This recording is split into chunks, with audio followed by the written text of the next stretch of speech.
Hello guys. हालांकि ज़रूरी तो नहीं है कि आप वीडियो को लाइक या डिसलाइक करो, लेकिन फिर भी करने की कोशिश किया करो। आज मैं एक न्यू ड्रामा एक्सप्लेन करने वाली हूँ। सीज़न की स्टार्टिंग में हमें किम चियो हान दिखाई जाती है, जिसके फ़ोन पर मैसेज आता है, यानी कि ये उसके फ्रेंड का होता है जो कि उसे 1 PM पे कहीं पर मिलने के लिए बुला रहा होता है। अब यहाँ पर सेकंड मेल लीड दिखाया जाता है जिसका नाम जोहान होता है और जो कि अपने भाई से खेलने के लिए फोर्स कर रहा होता है। और यहाँ पर ये फर्स्ट मेल लीड होता है जिसका नाम जुनहवे होता है और यहाँ पर उसका छोटा भाई बोल रहा होता है कि आज उसका बर्थडे है, प्लीज़ वो उसके साथ खेले। लेकिन वो बोलता है कि मिलिट्री में भी इतनी जल्दी नहीं उठाते हैं जितनी जल्दी तुम आकर सर हो गए हो मेरे कि मेरे साथ गेम खेले। लेकिन यहाँ पर वो बोलते हैं कि ठीक है, तुम्हारा बर्थडे है तो मैं खेलता हूँ। इसके बाद चोंगे रेस्टोरेंट में बैठकर सब्जियां काट रही होती है कि वहाँ पर उसकी बड़ी बहन आकर बोलती है कि तुम ये सब क्या कर रही हो, ये तुम्हारा काम नहीं है। लेकिन जिस पर चोंगा बोलती है कि इससे मोम की बहुत ज़्यादा हेल्प हो जाएगी और ये काम वो नहीं कर सकती है। जिस पर उसकी बड़ी बहन बोलती है कि तुम ये सब टाइम पास कर रही हो, तुम्हें जाकर अपनी पढ़ाई पर ध्यान देना चाहिए। तुम्हारा ड्रीम क्या है मुझे बताओ। वो चुप रहती है और बोलती है देखो तुम अब कॉलेज में जाने वाली, तुम्हारा कोई ड्रीम भी नहीं है। जिस पर वो बड़ी बहन से क्वेश्चन करती है कि तुम्हारा ड्रीम क्या है। जिस पर वो बोलती है कि मेरा ड्रीम तो ये है कि किसी बिलियनियर लड़के के साथ शादी करके सेटल हो जाना। जिस पर अब भाई यूनजी क्या ही बोलती, वो चुप ही रहती है। दूसरी तरफ वे दोनों फुटबॉल खेलने में बिजी थे। यहाँ पर अब हमें जो इन्हा की फैमिली दिखाई जाती है जो कि एक मिडिल क्लास फैमिली थी। यहाँ पर उसकी एक छोटी बहन, उसके फादर और उसकी मदर थी। यहाँ पर उसकी मोम उसे मारते हुए बोलती है कि तुमने पढ़ाई में ध्यान लगाना चाहिए, तुम पढ़ाई में ध्यान नहीं लगाती हो, तुम्हारे कॉलेज एंट्रेंस भी सर पे है और तुमने किताब को टच करके भी नहीं देखा है। तुम्हें क्या लगता है कि मैं तुम्हें आगे पढ़ा नहीं सकती हूँ? क्या मेरी इतनी हैसियत नहीं है? अगर मैं तुम्हारा साथ दे रही हूँ तो तुम क्यों गिव अप करने पे तुली हुई हो? तुम्हें पढ़ लिख कर एक अच्छा इंसान बनना है। और मेरी बात को गौर से सुनो, यानी कि वो जैसे सब मदर्स समझाती है वैसे समझा रही होती है। उधर फादर आकर उसके गुस्से को ठंडा करते हैं और गाना गाने लग जाते हैं। यहाँ पर उन दोनों को क्यूट तरह से हमारी फीमेल लीड देख रही होती है और वो बोलते हैं कि आप दोनों बहुत ही ज़्यादा अच्छे हो। इसके बाद उसकी बहन आती है जो बोलती मेरा हो गया, अब तुम जा सकती हो। जिस पर वो उससे भी बोलती कि तुम बहुत ही ज़्यादा अच्छी हो। यहाँ पर उसकी सैड बातें सुनकर सभी बोल रहे होते कि लगता है इसकी तबीयत खराब हो गई। जिस पर उसकी मोम बोलती है इतनी गर्मी में भी इतनी भारी जैकेट जो पहन रखी है। इसके बाद उसकी बहन दिखाई जाती है जो कि अनाउंसर का काम कर रही होती है। उसे लगता है कि अनाउंसर के काम से ही उसे उसका ड्रीम पूरा होगा, उसे एक अच्छा लड़का मिलेगा, क्योंकि यहाँ पर बहुत ज़्यादा अमीर लड़के आते हैं और इसके लिए वो इतनी ज़्यादा फीस भरने के लिए भी तैयार है।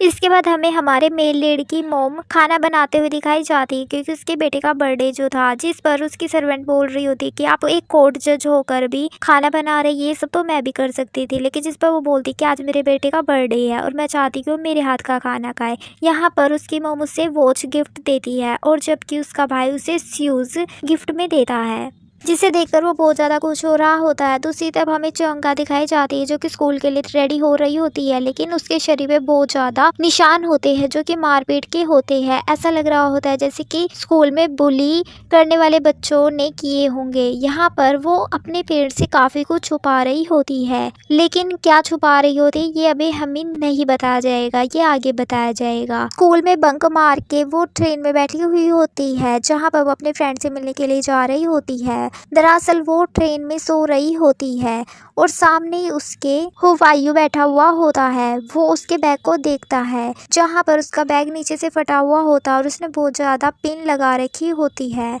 वो नींद में झटके खा रही थी जिससे कि हुवायू भी डर गया होता है। उससे के झटके से एक जेली कैंडी उसके जूते पर आके गिर जाती है, जिसे वो पकड़कर इधर उधर देखने लग जाता है कि तभी पूरा पैकेट उसके शूज़ पर आकर बहुत सारी जेली कैंडी गिर जाती है। अब यहाँ पर वो उसे उठाने की कोशिश भी करता है और बोलता है कि तुम्हारा बैग फटा हुआ है। जिस पर वो बोलती है कि उसे पता है और उठकर और 2-4 पिन उस पर लगाकर वापस से सो जाती है। ये सारी बातें वो देख रहा था। इसके बाद वो बोलता है कि तुम्हारा कुछ नीचे गिरा हुआ है, लेकिन जिस पर वो बोलती है अंकल उसे सोने दे। लेकिन अंकल की बात पर वो ज़्यादा कुछ रिएक्ट नहीं करता है। यहाँ पर वो अब उसे जेली कैंडी को लेकर, पूरे पैकेट को लेकर बाहर फेंकने के लिए चला जाता है और बोलता है कि तुम्हारा नहीं है तो मैं इसे फेंक कर आता हूँ। अब ये सोचती है कि फेंकने के लिए क्या गया है और अपने बैग में देखने लग जाती है, जिसकी वो देखती है कि अपना सारा सामान बाहर निकाल कर खाने की चीजें कहाँ पर है और बोलती है कि मैंने तुम्हें अभी तक खाया नहीं है, मेरे पिज्जा, मेरे जेली कैंडी कहाँ पर हो तुम। और ये सब देखकर वो बैग में से ढूंढी रही होती है कि दोबारा से पिज्जा दोबारा से आर्मी बॉय के शूज के ऊपर जाकर गिर जाता है। अब यहाँ पर उसका गुस्से में तो बुरा हाल हो जाता है और वो खड़ा होकर चिल्लाने लग जाता है कि हे लड़की बस करो। और अब सारे लोग उसे घूर घूर कर देखने लग जाते हैं। शर्म के मारे वो नीचे बैठ जाता है और बैठने के साथ जो है रही होती है और बोलती है कि तुम कितने ज़्यादा हैंडसम हो। पहली बार ऐसा कोई लड़का है जिसे देखकर मेरा दिल जोरों से धड़कने लगा है। अब वो यहाँ पर ब्लशिंग करने लग जाता है और जो पिज्जा उसने गिराया था उसे लेकर वो बाहर फेंकने के लिए चला जाता है। यहाँ पर दोबारा से उसके पास उसके दोस्त का मैसेज आता है कि वो तो पहुँच गया है, लेकिन वो कहाँ पर है। तो वो बता दे कि मैं स्टेशन तक पहुँची हूँ। तो वो कहता है इससे अगले स्टेशन पर ही तुम्हें उतरना है। इसके बाद वो आर्मी बॉय को बोलती है कि अब नेक्स्ट स्टेशन पे मैं उतरने वाली हूँ, आपसे मिलकर अच्छा लगा, कि आप मुझे जाते वक्त कुछ कहेंगे नहीं जीसू। यानी कि अब उसे कोई फर्क नहीं पड़ रहा था, वो उसे जीसू बोल रही थी या अंकल, लेकिन वो बोलता है कि मुझे अच्छा लगा स्टूडेंट। और ये कहकर वो उसे गुड बाय करने लग जाती है, लेकिन वो जैसे कर रही होती है उसके बाल उसके बैग में फंस जाते हैं। अब यहाँ पर तो वाई बोलता है कि तुम ऐसे ही रहो, मैं निकालने की कोशिश कर रहा हूँ। लेकिन वो बोलती कि अंकल नेक्स्ट स्टेशन पे मुझे उतरना है तो मैं क्या करूँ। लेकिन वो बोलता है कि हिलो मत। लेकिन वो ज़बरदस्ती उसे उठा लेती है और बोलती है कि तुम भी मेरे साथ उतर जाओ। और बोलता है कि आप बकवास कर रही हो तुम। लेकिन वो जैसे तैसे उसे दरवाजे तक ले आती है, लेकिन वो उतरने के लिए तैयार नहीं होता है, लेकिन वो ज़बरदस्ती कर रही होती है। पीछे से एक ओल्ड लेडी होती है जो कि आर्मी मैन को धक्का दे देती है। यहाँ पर वो दोनों के दोनों गिर जाते हैं। इस चक्कर में चौहान का भी बाल निकल जाते हैं। यहाँ पर हवाई बहुत ज़्यादा गुस्सा कर रहा होता है, लेकिन ट्रेन चल पड़ती है तो वो भागकर ट्रेन को पकड़ता है, लेकिन चौहान उसके पीछे होती है। अब यहाँ पर वो देखने लगता है कि अब क्या प्रॉब्लम है, तो वो एक डोल उसे देती है और जोर से चिल्ला के बोलती है कि ये टेंशन फ्री डोल है, ये तुम्हारी सब टेंशन ले लेगी। अब आकर वो एक बुक को देखता है और उसकी दी हुई डोल को देखता है। ये बुक वो ही भूल गई थी और उसकी बातों को याद कर कर वो हंस रहा होता है। यहाँ पर वो फाइनली आकर उस लड़के से मिलती है और ये लड़का और कोई नहीं बल्कि होन हवाई का छोटा भाई होता है। यहाँ पर वो चोंगी से बोलता है कि उसने पहले देखा है, लेकिन चोंगी बोलती है नहीं उसने पहले ढूंढा है। जिस पर वो बोलता है कि हाँ, क्योंकि इस पूरे स्टेशन में एक हैंडसम बॉय मैं ही हूँ। लेकिन जिस पर वो बोलती है कि ऐसा नहीं है, मैं अभी अभी एक आर्मी बॉय से मिली थी, वो तुमसे भी ज़्यादा हैंडसम था, मुझे तो पहली नज़र में ही उससे प्यार हो गया था। लेकिन वो बोलता है कि मुझे नहीं लगता कि वो भी तुम्हारे लिए सेम फीलिंग रखता हो।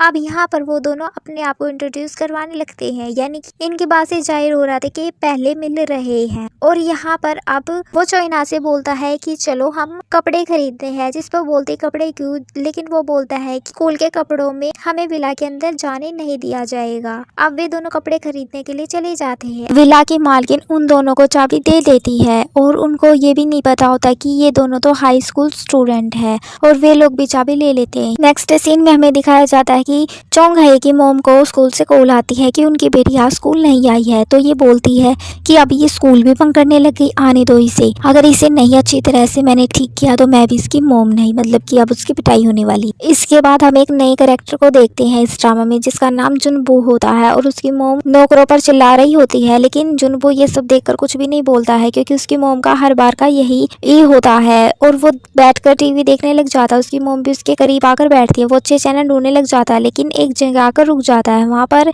एक सुंदर सी लड़की होती है और ये याद करता है कि वो लड़की सुबह उसके साथ जिम कर रही होती है और उसने उसे हाई भी बोला होता है, यानी कि इसे लड़की पहली बार में पसंद आ गई होती है। इसकी मोम बोलती है कि ये तो किम सयोला है, जिससे पर वो बोलता है कि आप इसे जानते हैं, जिस पर वो बोलती है हाँ ये एक अनाउंसर है और बहुत बड़ी नकचड़ी भी है। अब यहाँ पर ये बोलता है कि अगर ये इस घर में आपकी बहू बनकर आ जाए, लेकिन उसकी मोम मना कर देती है कि मेरी टाइप की बिल्कुल भी नहीं है। लेकिन ये बोलता है कि वो मेरे टाइप की है, जिस पर मॉम बोलते है क्या तुम उससे मिले हो, लेकिन वो बोलता है कि नहीं, लेकिन हम जल्दी मिलेंगे। इसके बाद हमें चेंगे और वो लड़का दिखाया जाता है, जिस वो लड़का पूछता है कि तुम क्यों मरना चाहती हो, जिस पर चेंगे बोलती है कि तुम बताओ पहले कि तुम क्यों मरना चाहते हो। मतलब कि अब हमें पता चलता है कि ये दोनों यहाँ पर सुसाइड करने के लिए आए, मतलब कि यार हद है। अब यहाँ पर चिंगा बोलती है कि उसका कुछ स्कूल का मामला है इसीलिए वो आई है। अब यहाँ पर वो पूरी बात बताती है कि वो हाफ ईयर में ग्रेजुएट होने वाली है, लेकिन हाफ ईयर में तो वो चलने लायक भी नहीं रहेगी। यानी कि जो हमने उसके शरीर पर निशान देखे थे पिटाई वगैरह के, वो स्कूल के बच्चों ने किए हुए थे उसे बुली करने के लिए। लेकिन यहाँ पर लड़का बोलता है कि तुमने ये 2 साल झेला है, तुम बहुत ही ज़्यादा ग्रेट हो। अब चोंगा उससे पूछती है कि तुम क्यों मरना चाहते हो, जिस पर वो बोलता है कि वो मरने का जिम्मेदार खुद को ही ठहराता है। चियोन हाँ बोलती है कि चलो मरने से पहले कुछ खा कर आते हैं, क्योंकि मुझे बहुत जोर की भूख लगी है। दूसरी तरफ जियोंग की मॉम को भी स्कूल से कॉल आ जाता है कि उनका बेटा स्कूल नहीं आया है, और क्योंकि वो एक जज होती है इसीलिए वो बहुत ज़्यादा डर जाती है कि कहीं किसी ने उसके बेटे को किडनैप तो नहीं कर लिया या उसके बेटे के साथ कुछ हो तो नहीं गया। इसलिए वो स्कूल में जाकर हर बच्चे को, हर कमरे में जाकर अपने बच्चे को ढूंढ रही होती है, लेकिन उसे वो नहीं मिलता है। नेक्स्ट सीन में हमें दिखाया जाता है कि चोना सो रही होती है, लेकिन जो अपने हाथ पर बंधी हुई घड़ी को देख रहा होता है और शूज को देख रहा होता है, जो कि उसकी मॉम ने और उसके भाई ने गिफ्ट दिए होते हैं, और पानी की तरफ जा रहा होता है। यहाँ पर चोना उठकर बोलती है कि उठ जाओ, अब मरने का टाइम हो गया है। लेकिन वो वहाँ पर पड़े एक लेटर को देखती है जिसमें लिखा हुआ होता है कि तुम्हें मरने की जरूरत नहीं है, तुम्हें जिंदा रहना होगा, मेरे खातिर जिंदा रहना होगा, और याद रखना तुम अकेली नहीं हो, मैं हमेशा तुम्हारे साथ हूँ, और अगर तुम्हारे सामने कोई भी समस्या आ जाए तो तुम इस घर की तरफ देखना, मैं कुछ ऐसा जादू करूंगा जिससे कि तुम्हारी समस्या सॉल्व हो जाएगी, और तुम जब भी इस घर की तरफ देखोगी मुझे अपने ही पास पाओगी। ये लेटर पढ़कर चोइना बहुत ज्यादा घबरा जाती है और वो उसे ढूंढने के लिए बाहर आती है, और उसे सब जगह चिल्ला चिल्ला कर ढूंढ रही होती है, लेकिन उसे वो कहीं नहीं मिलता। तो वो पानी के किनारे आ जाती है जहाँ उसे उसका जूता पड़ा हुआ मिलता है, तो वो वहीं पर पानी के अंदर जाकर उसे ढूंढती है। तो वहाँ पर उस लाश मिलती है, यानी कि वो मर चुका होता है, और वो उसे पानी से बाहर ले आती है और बहुत ज्यादा रोने लग जाती है। तभी चोहिना की मोम की कॉल आती है जिसे वो उठाती है, तो उसकी मोम बोलती है चिल्लाते हुए कि तुमने ये क्या किया है, तुमने आज स्कूल बंक किया है। जिस पर चोहिना बोलती है घबराते हुए, मोम वो मर गया है, हमने साथ में सुसाइड करने का तय किया था, लेकिन उसने मुझे बिना बताए सुसाइड कर लिया है। जिस पर उसकी मोम घबराते हुए बोलती है कि तुम इस वक्त कहाँ हो, मुझे बताओ सही से, मैं आ रही हूँ। जोंगा की मोम बाहर खड़े होकर उसका वेट कर रही होती है। इसके बाद हमने दिखाया जाता है कि चोहिना की मोम आ जाती है और वो अपनी बेटे को सही सलामत देखकर चैन की सांस लेती है, और वहाँ पर पड़ी लाश को देखकर बहुत ज्यादा डर जाती है, और अपनी बेटी को गले लगाते हुए बोलती है कि तुमने सुसाइड ना करने का डिसीजन लेकर बहुत ही अच्छा किया, और उस घर के अंदर जाकर सारे सबूत मिटा देती है कि ये लोग यहाँ पर सुसाइड करने के लिए आए थे। वहाँ पे बहुत सारी पॉइजन की शीशी रखी हुई होती है जिन्हें वो अपने साथ लेकर आती है, और अपनी बेटी को देखती है जो कि जॉन की लाश के सामने बैठकर रो रही होती है। और अब उसकी मोम उसके करीब आकर बोलती है कि तुम पुलिस को ये बताना कि ये लड़का तुम्हें लाइक करता था और तुम दोनों इस घर में आए थे, और इस लड़के को घर के अंदर गर्मी लग रही होती है इसलिए बाहर खुली हवा में आया होता है टहलने के लिए, लेकिन इसका पैर फिसल जाता है जिसकी वजह से पानी में जा गिरता है, और इसे तैरना नहीं आता था इसीलिए ये डूब जाता है। उसकी मोम की ये बात सुनकर चोइना और भी ज्यादा घबरा जाती है, लेकिन उसकी मोम बोलती है कि बेटा तुम्हें ये करना ही पड़ेगा, इसकी फैमिली के लिए सुसाइड से ज्यादा एक्सीडेंट है।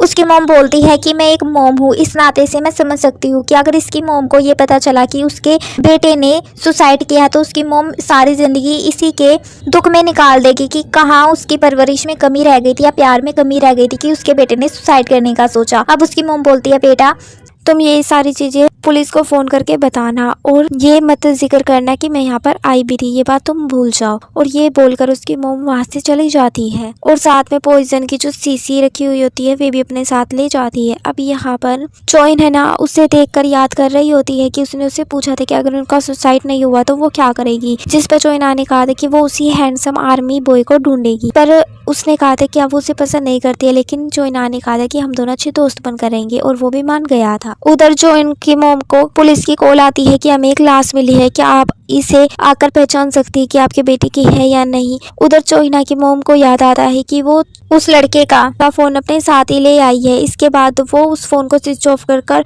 और फ्रिज के अंदर रख देती है। उधर से पीछे से उसका हस्बैंड आ जाता है जो कि लाइट ऑन कर देता है, तो वो डर जाती है। अब यहाँ पर उसका हस्बैंड बहुत सारी पॉइजन की शीशी देखकर सोचता है कि उसकी वाइफ सुसाइड करने वाली थी और उसका हस्बैंड बोलता है ये तुम क्या करने जा रही थी, जिस पर उसकी मॉम बोलती मैं सुसाइड नहीं कर रही थी, सुसाइड तो हमारी बेटी चोइनहा करने के लिए जा रही थी और इस वक्त वो पुलिस स्टेशन में, हमें जल्दी पुलिस स्टेशन पहुंचना होगा। जिस पर उसका हस्बैंड पूछ रहा है कि आखिरकार मामला क्या। वो बोलती है वो रास्ते में बता देगी। यहाँ पर चोइनहा से पुलिस बहुत सारे सवाल कर रही होती है, जैसे कि वो लड़का तुम्हें लाइक करता था और तुम दोनों स्कूल में पढ़ते हो, लेकिन तुम दोनों के स्कूल अलग अलग है, तो तुम कैसे मिले, तुम दोनों के घर भी पास नहीं है, तो तुम्हारी मुलाकात कैसे हुई। इतने सारे सवालों के बाद भी चोइनहा एक सवाल का भी जवाब नहीं देती है। इसके बाद उसके पेरेंट्स आ जाते हैं, जिस पर उसके डैड सीधा उसे आकर थप्पड़ मार देते हैं और बोलते हैं कि तू आज से मेरी बेटी नहीं है। इस सब बात पर सारे पुलिस स्टेशन शौक में होता है। उसकी मॉम उसे रोकने की कोशिश करती है, लेकिन उसके फादर नहीं रुकते, तो वो उसे पुलिस स्टेशन के बाहर ले आती है और बोलती कि अभी हमें शांत रहना होगा क्योंकि हमारी बेटी सुसाइड करने के लिए जा रही थी। लेकिन उसके डैड बोलते कि उस फैमिली के ऊपर क्या बीत रही होगी जिनका बेटा मर चुका है। लेकिन इस पर उसकी मॉम बोलती कि ये ध्यान रखना चाहिए कि हमारी बेटी भी सुसाइड करने के लिए जा रही थी और हमारी बेटी भी मर सकती थी, लेकिन अभी वो जिंदा है, तो हमें इन सब बातों पर ध्यान नहीं देना, सिर्फ अपनी बेटी के ऊपर ध्यान। इसके बाद चोइनहा की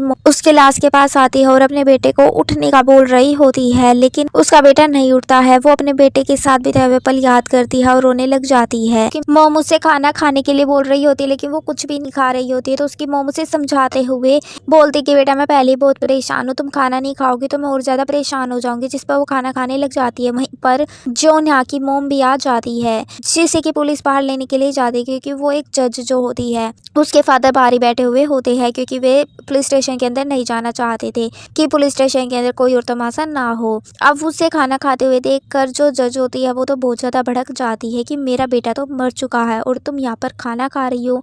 जिस पर चोइनहा की मॉम उठकर बोलती है कि मैंने इसे खाने के लिए कहा, इसने सुबह से कुछ भी नहीं खाया है। लेकिन जो जज होती है वो उसके हाथ में से खाना छीन कर उसी के ऊपर फेंक देती है। चोइनहा की मॉम बीच में आ जाती है और वो माफी भी मांगती है। अब यहाँ पर जज अपने बेटे के सुसाइड के सभी फोटो देख रही होती है। यहाँ पे पुलिस भी पूछताछ कर रही होती है कि वो आखिरकार मिली कैसे थी, जिस पर वो क्या बोलती, क्योंकि वो तो पहली बार ही मिली थी। लेकिन जो उसकी मॉम है वो बोलती है तुम बताओ ना, तुम मुझसे स्प्रिंग टाइम में मिली थी, जिस पर चोइनहा भी हाँ बोल देती है। चोइनहा की मॉम बोलती कि बहुत ज्यादा थक गई है, कल से इसने नींद भी नहीं ली है, तो क्या आप बाद में पूछताछ नहीं कर सकते। जिस पर पुलिस वाले मान जाते हैं और बोलते कि आपको जब भी बुलाया जाएगा पुलिस स्टेशन में आ जाना। जिस पर चोइनहा की मॉम हाँ बोल देती है और अपनी बेटी को ले जा रही होती है, लेकिन रास्ते में ही जज खड़ी होती है। जज को देखकर चोइनहा की मॉम दोनों ही रुक जाते हैं। इसके बाद जज बोलती है कि तुम सच बताओ कौन हो और मेरे बेटे की मौत कैसे हुई, क्योंकि ये देखो मेरा बेटा अपने भाई और मेरे दिए हुए गिफ्ट यानी कि जूते और वॉच पहनकर क्या वो रात को पानी में जाएगा, भले ही उसे गर्मी क्यों ना लग रही हो। इसलिए सच सच बताओ कि तुमने मेरे बेटे के साथ क्या किया है। अब उसकी मॉम बोलती है कि मेरी बेटी डूब रही थी तो मेरी बेटी को बचाने के लिए आपका बेटा पानी में डूब गया। अब जिस पर पुलिस वाले भी बोलते क्या ये बात सच है। जिस पर चोइनहा को पास्ट याद आता है कि उसकी मॉम बोल रही होती है कि अगर इस लड़के की मॉम को पता चला कि सुसाइड कर रहा था तो उनकी जिंदगी मौत से भी बदतर हो जाएगी, इसलिए वो हाँ बोल देती है। इसके बाद चोइनहा के मॉम और डैड दोनों घर आ गए होते हैं और सैड होते हैं। इसके बाद जो जज होती है वो उसी घर में गई हुई होती है जहां पर उसके बेटे ने सुसाइड किया था और पुलिस वाले से बोलते कि यहाँ के सीसीटीवी कैमरा चेक किए। जिस पर पुलिस वाले बोलते कि यहाँ कोई सीसीटीवी कैमरा नहीं है। अब उसकी मॉम बोलती कि मुझे तो ये लग रहा है कि उस लड़की में कुछ गड़बड़ है, क्योंकि मेरा बेटा कभी सुसाइड नहीं कर सकता। अब पुलिस वाला बोलता है कि उसका फोन भी नहीं मिल रहा है, अगर उसका फोन मिल जाएगा तो उसके मैसेजेस से हम पता लगा सकते हैं कि आखिरकार हुआ क्या था। और जज मन ही मन में बोल रही होती कि मैं पता लगा कर रहूंगी कि चोइनहा तुम मेरे बेटे से कैसे मिली हो। नेक्स्ट सीन में चोइनहा के पेरेंट्स दिखाए जाते हैं, जिस पर उसका फादर बोल रहा होता है कि तुम कैसी माँ हो, तुम्हें ये नहीं पता कि चोइनहा क्यों गई थी सुसाइड करने के लिए, आखिरकार वजह क्या थी। जिस पर वो गुस्सा हो जाती है और बोलती कि मैं जा रही चोइनहा के लिए खाना बनाने के लिए, और उसे खाना देती है। चोइनहा पूछती है कि उसकी छोटी बहन कहाँ पर है, तो मोम बताती है कि उसे इस बारे में कुछ नहीं पता है और वो रात से ही अपनी फ्रेंड के घर रुकी हुई है और हमने तय किया है कि हम इस बारे में अब कभी जिक्र नहीं करें, हम इन 2 दिनों को भूल जाएंगे हमेशा के लिए और तुम भी मंडे से स्कूल जाने लगना। स्कूल के बाद से वो घबरा जाती है। उसकी मॉम बोलती है कि अब तुम कपड़े उतार दो, काफी गर्मी है, तुम्हें गर्मी लग रही होगी और तुमने फुल पहना हुआ है। लेकिन वो नहीं उतार रही होती है क्योंकि उसे डर था कि कहीं उसकी मॉम उसकी चोट ना देख ले। लेकिन उसकी मॉम रोने लग जाती है और बोलती है बेटा प्लीज तुम ये सारी चीजें भूल जाओ, मैं और क्या करूँ तुम्हारे लिए। उसकी मॉम को इतना इमोशनल होता देखकर वो कपड़े उतारने लग जाती है। उसकी चोट को देखकर उसकी मॉम बोलती कि ये सब कहाँ से लगा और शौक हो जाती है। जॉन है ना बोलती है कि मोम स्कूल में मेरे दोस्तों ने, जिस पर उसकी मोम रोने लग जाती है कि तुम तो स्कूल नहीं जाना चाहती थी लेकिन मैं ही तुम्हारी फीलिंग को नहीं समझ पाई, मैं ही तुम्हें जबरदस्ती स्कूल में जाने के लिए बोलती रही। अब नेक्स्ट सीन में हमें उसकी बहन दिखाई जाती है जो कि न्यूज़ को अनाउंस करने के लिए एक ड्रेस ले रही होती है और उसी मॉल में जिनपू की भी मोम होती है जो कि चेयरवुमन होती है और वो बहुत ही खड़ूस टाइप की होती है और वो भी वहीं पर ड्रेस ले रही होती है, लेकिन जो ड्रेस होती है वो उसके फिट नहीं आती है और वो वहाँ पर खड़ी एम्प्लॉय को डांटने लग जाती है कि तुमने एक ऐसी ड्रेस बनाई है जो कि मेरे फिट नहीं हो रही है। अब यहाँ पर जिनपू आकर बोलता है कि ड्रेस तो एकदम ठीक है, आपको ये अपना वेट थोड़ा कम करने की ज़रूरत है और वैसी सेम ड्रेस सियोल भी पहनकर बाहर निकलती है। उसकी मोम सेम ऐसी ड्रेस देखकर वहाँ पे खड़ी लड़की से बोलती है कि तुम्हारी तो नौकरी गई समझो। और अब उस लड़की को उस ड्रेस में ऐसा देखकर जिन बोतों से देखा ही जा रहा होता है वो उसके ऊपर से एक नज़र भी नहीं हटाता है। इसके बाद वो ड्रेस को ले रही होती है तो वो बोलते हैं क्या वो इस ड्रेस को स्पॉन्सर के तौर पर नहीं ले सकती, लेकिन जिस पर वो लड़की बोलती है कि हम स्पॉन्सर सिर्फ हायर एम्प्लॉय को ही देते हैं, इंटर्न को नहीं। पर वो बोलती है क्या वो इस ड्रेस को 12 महीने के इंस्टॉलमेंट पे नहीं ले सकती है। ये बात सुनकर वो लड़का तो हंसने लग जाता है क्योंकि वो ड्रेस इतनी महंगी होती है कि उसके पास उस ड्रेस को खरीदने के पैसे नहीं होते हैं, लेकिन फिर वो ड्रेस को लेकर चली जाती है। पीछे से जुनपू बोलता है कि तुम ये ड्रेस इसे स्पॉन्सर के तौर पे दे देना और ये बात मोम को पता ना लगनी चाहिए क्योंकि ये जो मॉल होता वो उन्हीं का होता, तो वे जैसे चाहे वैसे रूल को बदल सकते हैं। यहाँ पर जज की नौकरानी भी आकर रोने लग जाती है क्योंकि वो उससे अपने बेटे की तरह मानती थी। जज को याद आता है कि उसकी मोम ने कहा था कि वे स्प्रिंग टाइम में मिले थे, लेकिन स्प्रिंग टाइम में तो मैं और मेरा बेटा न्यूयॉर्क में थे, यानी कि वो लड़की कुछ ना कुछ तो छुपा रही है, आखिरकार वो मिली कैसे है और इससे भी बड़ी बात की वो है कौन। और इसी के साथ हमारे पार्ट की एंडिंग हो जाती है। Thank you for watching and bye bye.